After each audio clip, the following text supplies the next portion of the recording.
Dios le bendiga, sean todos bienvenidos a este, aleluya, estudio bíblico. Hoy vamos a empezar un libro nuevo, el libro de los Hechos. Después que leímos el Evangelio de Mateo, vamos a leer y a estudiar el libro de los Hechos. Y es lo recomendable después que leemos los Evangelios.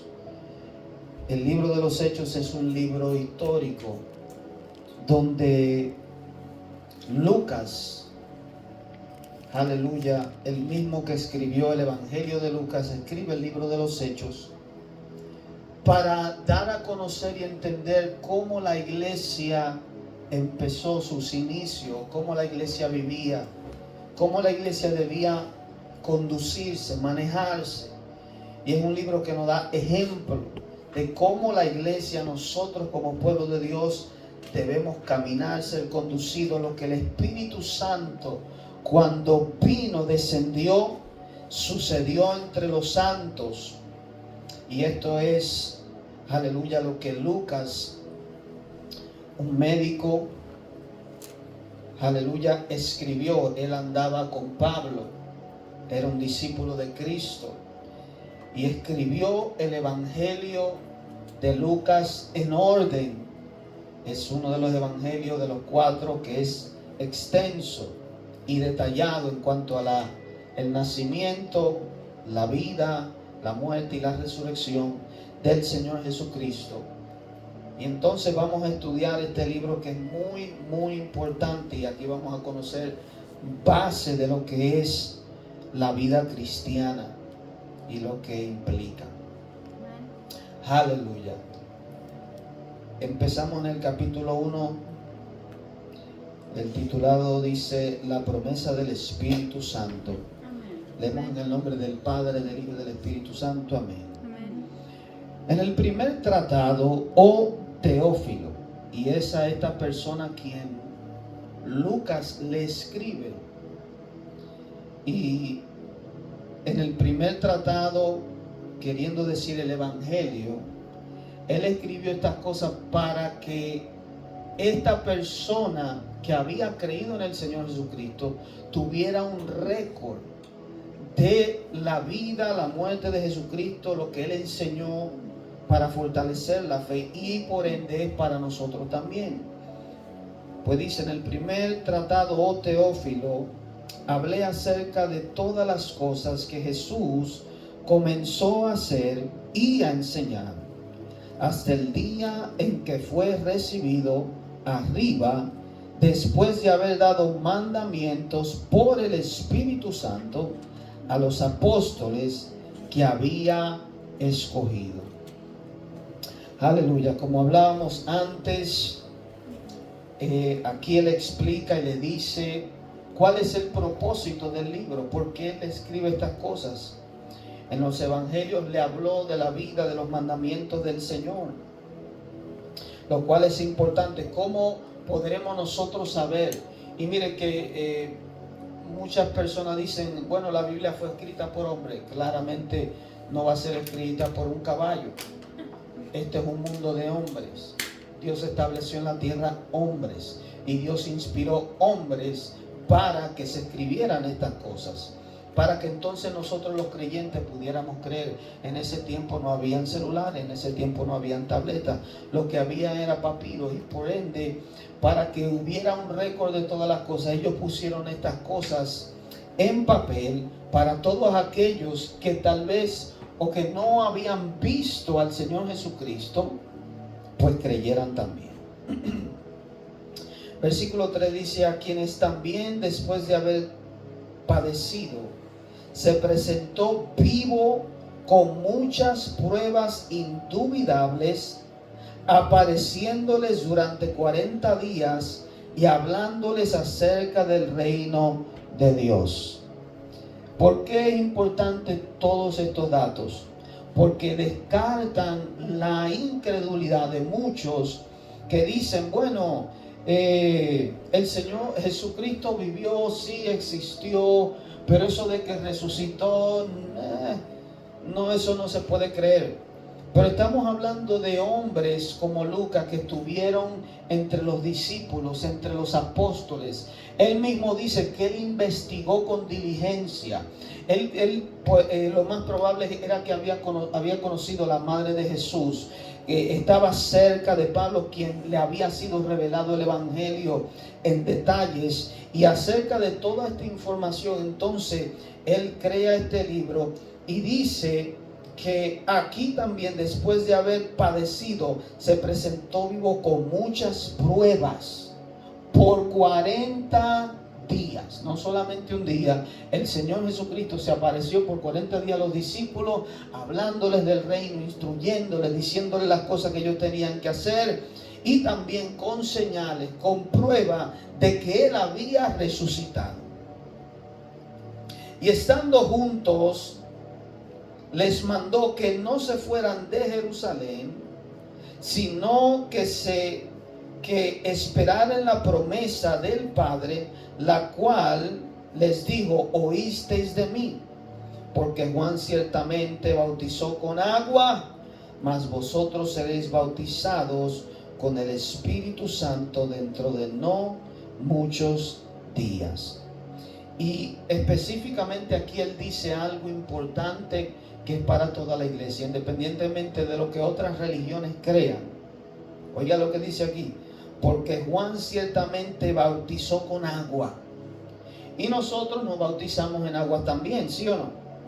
Mas vosotros seréis bautizados con el Espíritu Santo dentro de no muchos días. Esa fue la promesa que el Señor le dio a sus discípulos, de que ellos serían investidos con el poder. La palabra bautismo quiere decir sumergir. Quiere decir que cuando tú estás sumergido en el agua, tú estás rodeado de agua, todo tu cuerpo está cubierto. Y si decimos lo mismo del bautismo del Espíritu Santo, quiere decir que cuando Dios viene sobre ti, su esencia, su poder, su gloria, el Espíritu de Dios, aleluya, que es una persona, entonces te da poder. Le llama mucho y se escucha mucho el decir, por ejemplo, la unción.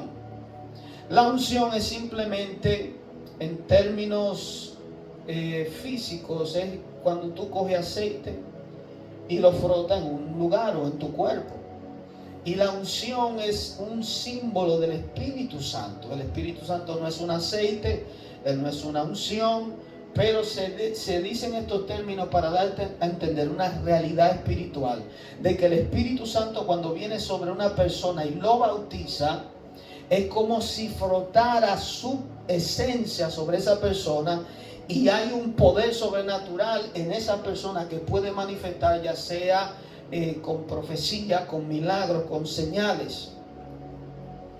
Y esto fue lo que el Señor Jesucristo prometió, y lo que Lucas está tratando de enfatizar y de dar a entender, porque el libro de los Hechos específicamente es un libro donde los apóstoles iban haciendo la misión del Señor, que le había sido encomendada, de hacer discípulos a todas las naciones. Y el Espíritu Santo iba con ellos dando testimonio, con señales, con milagros, de que realmente Jesucristo estaba vivo. Sin las señales y sin los testimonios, ¿cómo yo puedo creer a las Escrituras? Ellos predicaban la palabra, pero dice la Biblia que eran confirmada la palabra con señales. Y hasta el día de hoy es así. Hay denominaciones cristianas que dicen: bueno, ya nosotros tenemos la Biblia, ya tenemos las Escrituras y no es necesario las señales. Eso era para el principio, porque ellos no tenían la Biblia. Pero eso es contradictorio a lo que dice el libro de los Hechos, a lo que dice la palabra de Dios. En la Biblia no hay ningún indicio de que diga que las señales y los milagros habían de cesar en un tiempo, sino que el bautismo, la llenura del Espíritu Santo, es para todos los creyentes, para todos aquellos que creen en Cristo. Esa es la promesa del Señor para nosotros. Porque Juan ciertamente bautizó con agua, mas vosotros seréis bautizados con el Espíritu Santo dentro de no muchos días.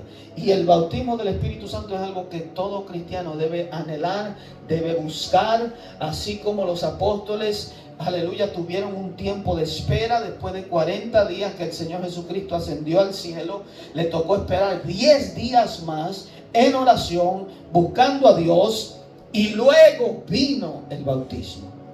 Entonces, esa promesa no solamente era para ellos, sino que esto quiere decir que era para todo aquel que creyera en el Señor hasta el día de hoy.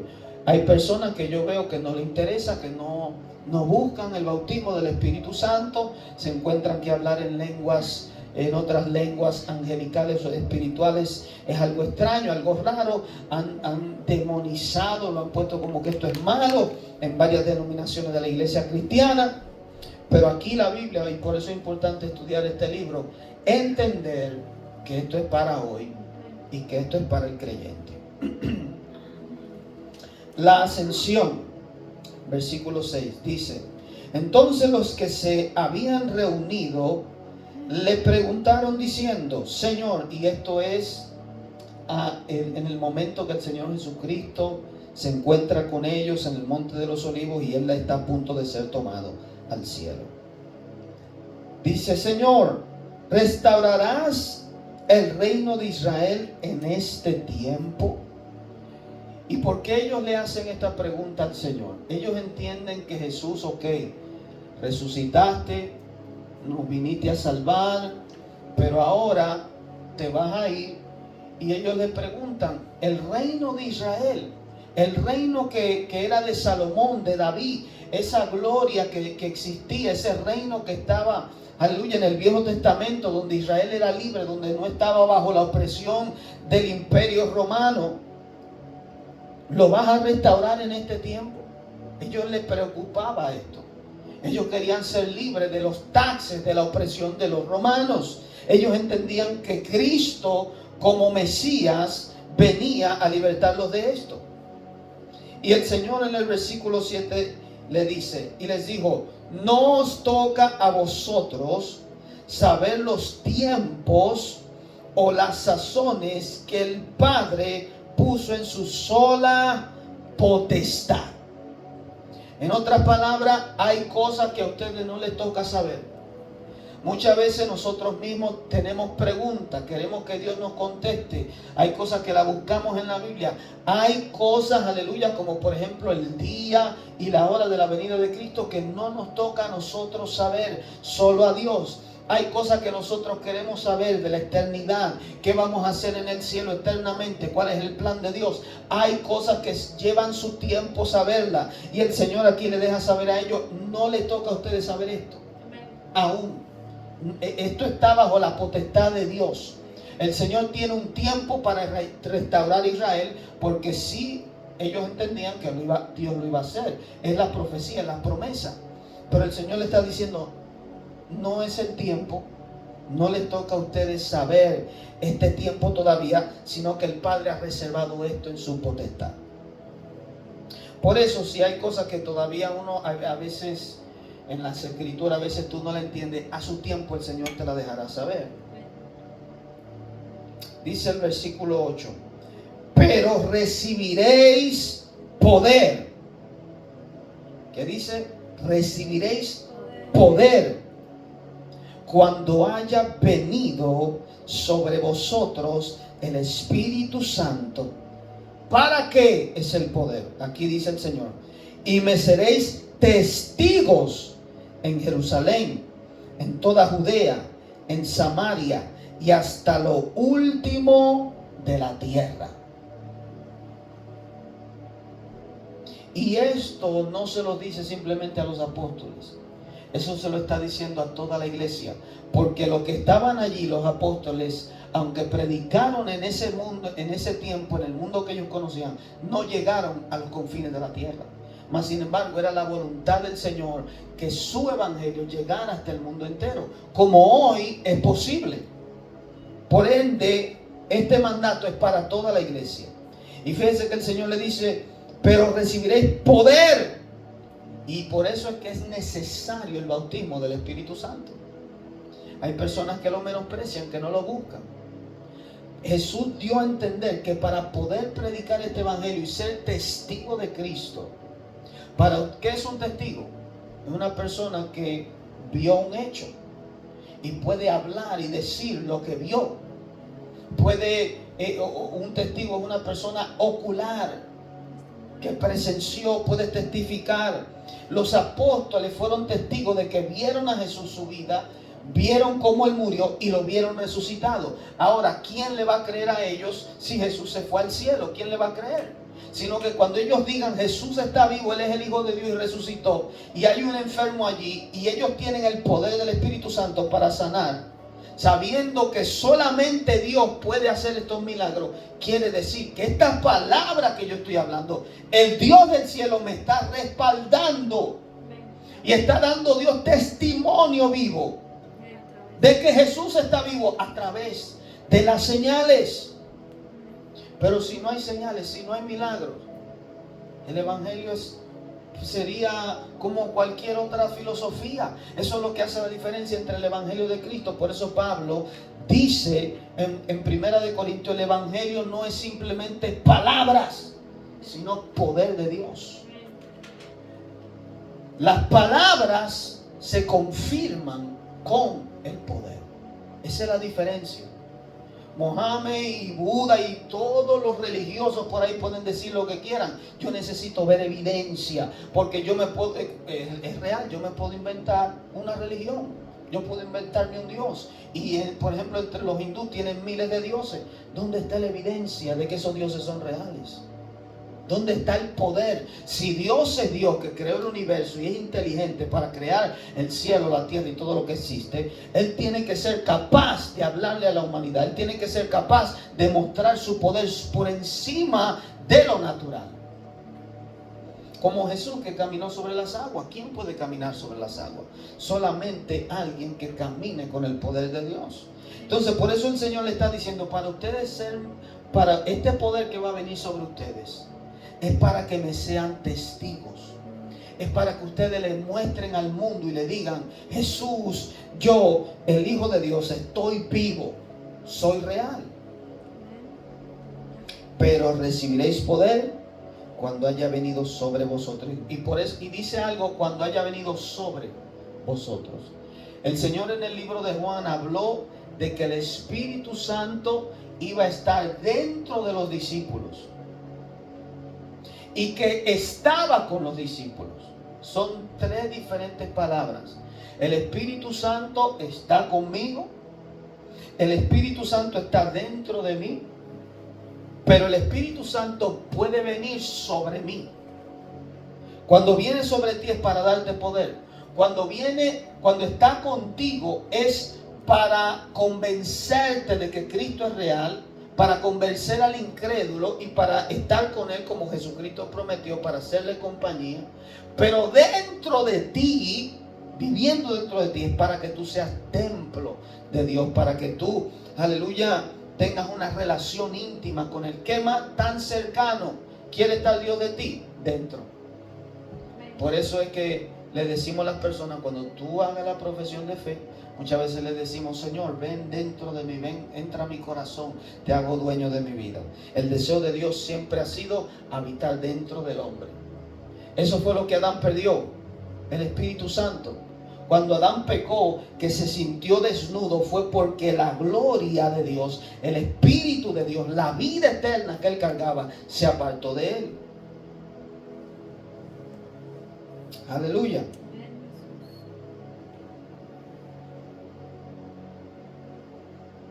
Entonces, me seréis testigos en Jerusalén, en toda Judea, en Samaria y hasta los confines de la tierra. Y habiendo dicho estas cosas, versículo 9, viéndolo ellos, fue alzado y le recibió una nube que le ocultó de sus ojos. Imagínense los discípulos, estando todos allí, ver al Señor ser levantado, volando. Cosa que toma, como le digo, el poder de Dios para que esto sea. Aún en eso ellos vieron que Jesús era Dios. Y lo vieron ser levantados al cielo y que una nube le cubrió. Versículo 10 dice: y estando ellos con los ojos puestos en el cielo, entre tanto que él se iba, he aquí se pusieron junto a ellos dos varones con vestiduras blancas. Oiga cómo dice, dos varones. He escuchado por ahí personas que han dicho que han visto ángeles mujeres. Nunca en la Biblia dice ángeles mujeres. ¿Por qué dice varones? Porque tenían el aspecto de hombres. Acuérdense, y esto es algo que choca muchas veces a las personas, Dios, el que creó en el principio fue al hombre, la mujer fue creada por causa del hombre, la mujer fue creada para el hombre. Todo lo que Dios había hecho principalmente era a imagen y semejanza de él, y siempre vemos que Dios es un hombre, aunque Dios no... muchas personas dicen que Dios no tiene, por ejemplo, sexo, y en Cristo Jesús entendemos que en la humanidad de Cristo sí tiene. La cosa es que siempre ha sido hombre. Entonces por eso ellos dicen varones que son ángeles, se aparecieron allí, porque ellos al parecer quedaron allí mirando, esperando como que Jesús iba a regresar. Ok, subió y se quedaron allí, y Dios tuvo que mandar estos ángeles para decirle a ellos, versículo 11, los cuales también les dijeron: varones galileos, ¿por qué estáis mirando al cielo?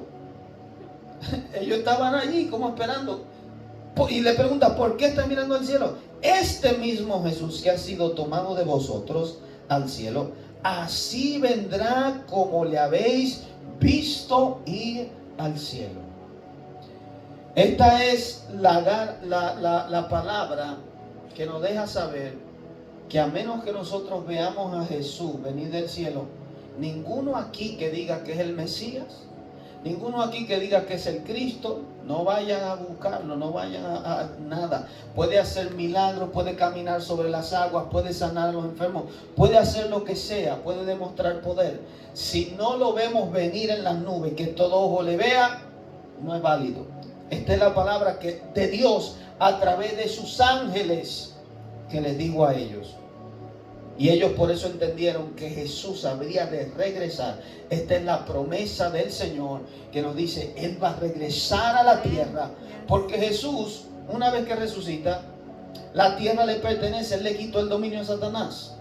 El reino le pertenece a Él, simplemente que Él se va y se sienta en su trono y nos deja a nosotros la iglesia para administrar su reino y para que nosotros le prediquemos el evangelio al mundo entero.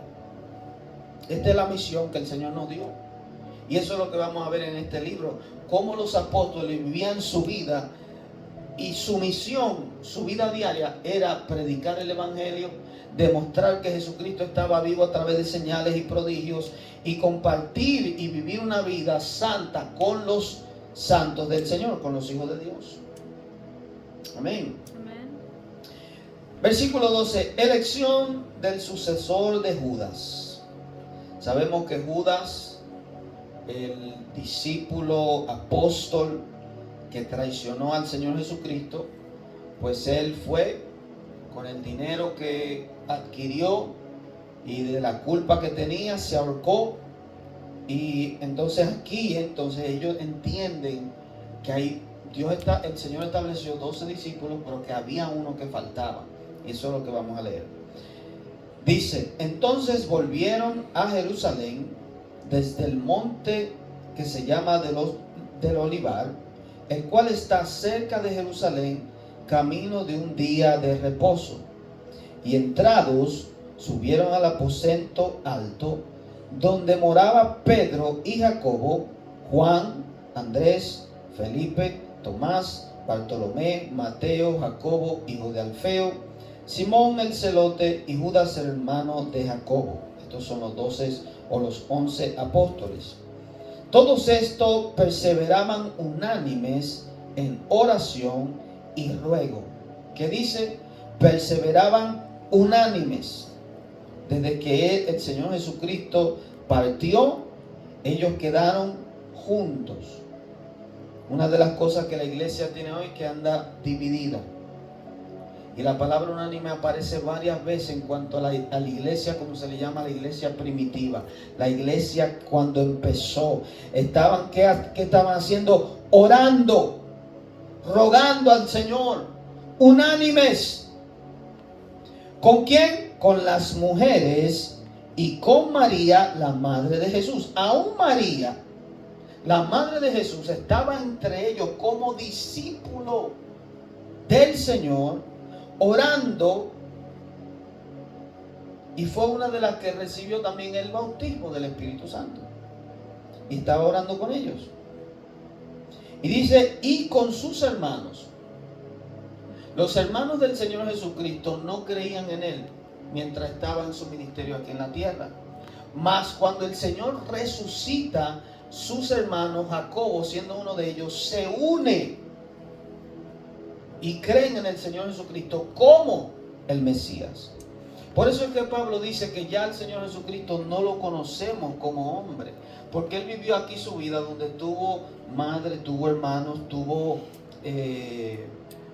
por ejemplo, la Iglesia Católica, según lo que tengo entendido hasta el día de hoy, dice que María nunca tuvo otros hijos, pero la Biblia nos señala y nos dice que sí, que tuvo más hijos. Era lo normal, lo que era normal, que una mujer cuando se casaba con un hombre tuviera hijos. Lo único que Jesús fue su primogénito y luego ya tuvo más. Tuvo hermanos y tuvo hermanas. El Señor tenía hermanos y hermanas también. Aleluya.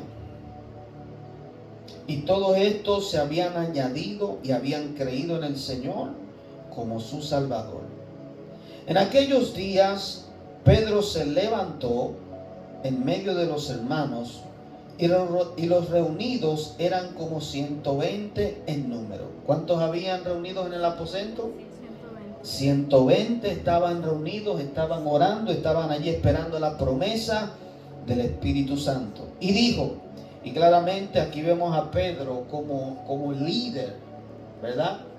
No como el mayor de entre los apóstoles, pero como líder, aleluya, entre ellos.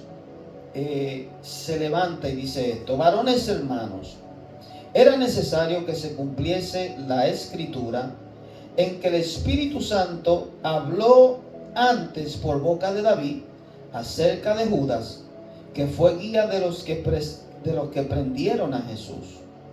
Y aquí dice él, ¿verdad?, que David profetizó que Judas iba a traicionar al Señor. ¿Y quién fue que lo habló? El Espíritu Santo a través. Eso es lo que muchas personas no entienden, que Dios habla a través de los hombres. Dios le ha placido hablar a través de los hombres. Por eso hay muchas personas que van a ser condenadas y juzgadas, porque nosotros como hombres le vamos a predicar, le vamos a decir, ellos no van a querer creer, porque van a decir, bueno, yo no tengo prueba, tú eres un simple hombre, tú te estás inventando eso. Pero Dios, su palabra a través de nosotros es como si fuera la de Él. Y era, el versículo 17, y era contado con nosotros y tenía parte en este ministerio. Este pues, con el salario de su iniquidad, adquirió un campo y cayendo de cabeza se reventó por la mitad y todas sus entrañas se derramaron.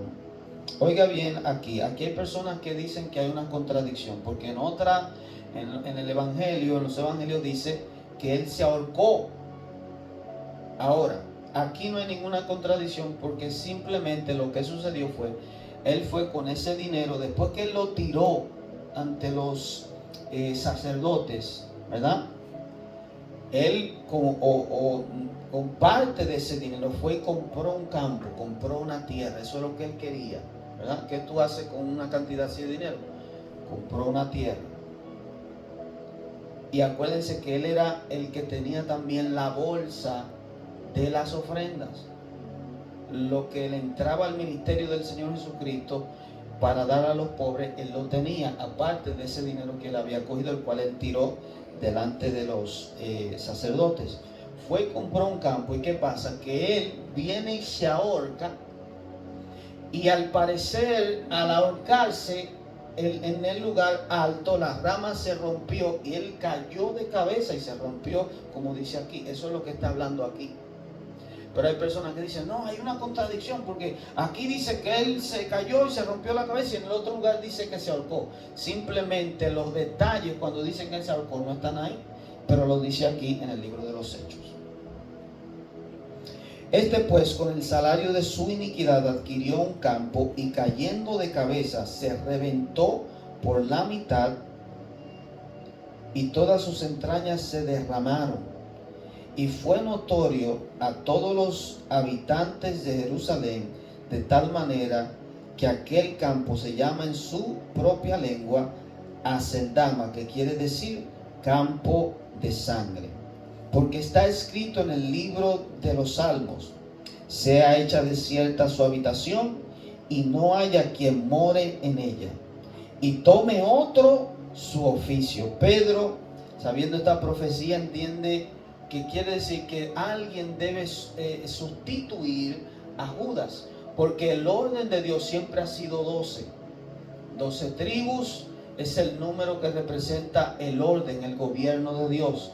24 ancianos en el cielo, que son 12 y 12. Entonces, por eso él entendió que era necesario, incluso antes de que viniera la promesa del Espíritu Santo, que se sustituyera esta persona. Hay personas que he escuchado decir que ellos no debieron hacer eso porque el que Dios había escogido era Pablo como el número 12. Pero Pablo fue escogido específicamente para los gentiles. La tribu de Israel, a pesar de que son 12, vendrían siendo 13 si no se quitara, por ejemplo, a José, que en José se cumplen dos más. Aleluya.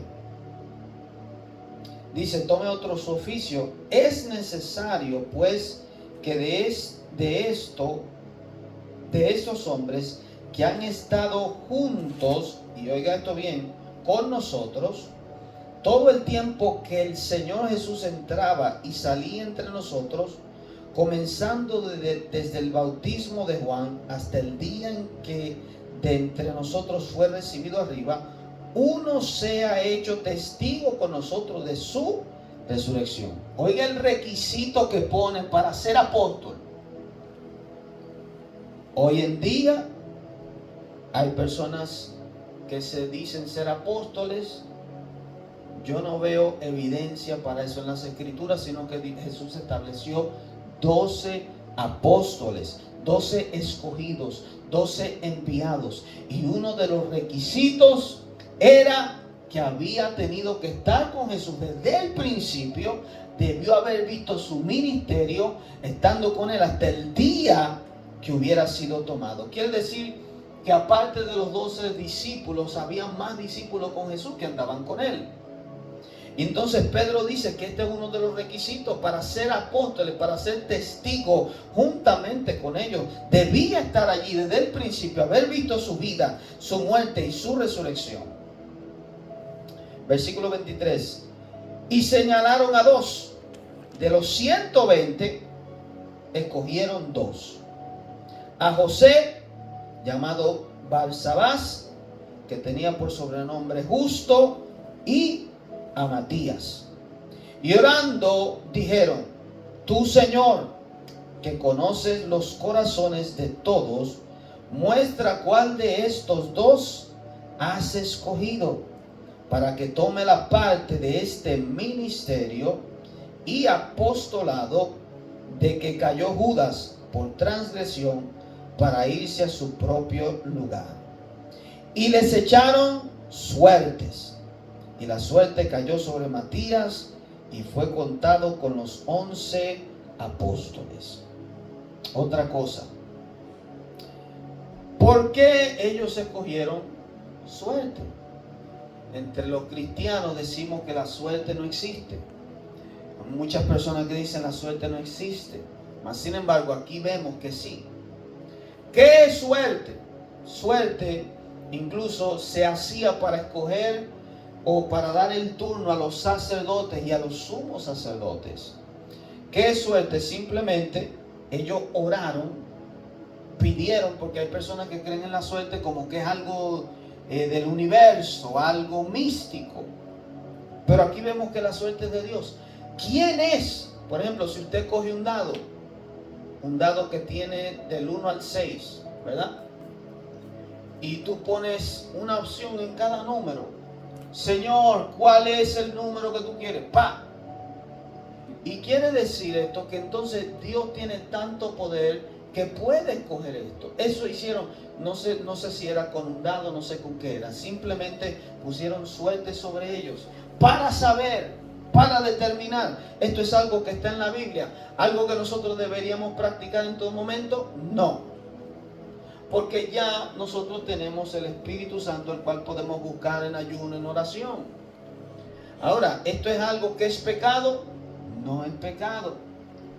Muchas personas y dicen, por ejemplo, y hablan de que jugar la lotería, eso es suerte.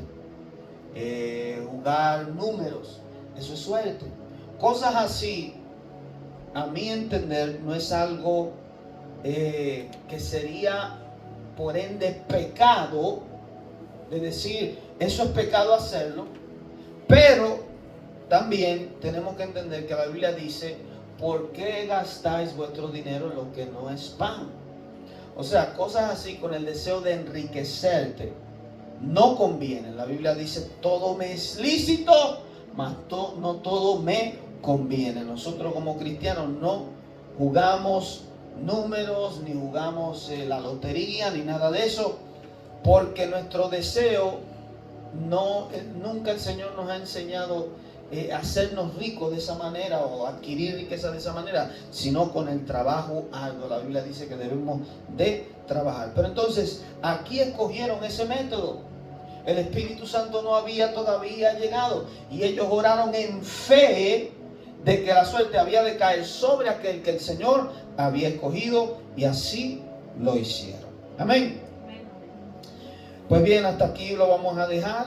Vamos a continuar la semana que viene en el capítulo 2, que es un poquito largo, donde dice que la venida del Espíritu Santo. Amén. Así que Dios le bendiga a cada uno. Será hasta la próxima.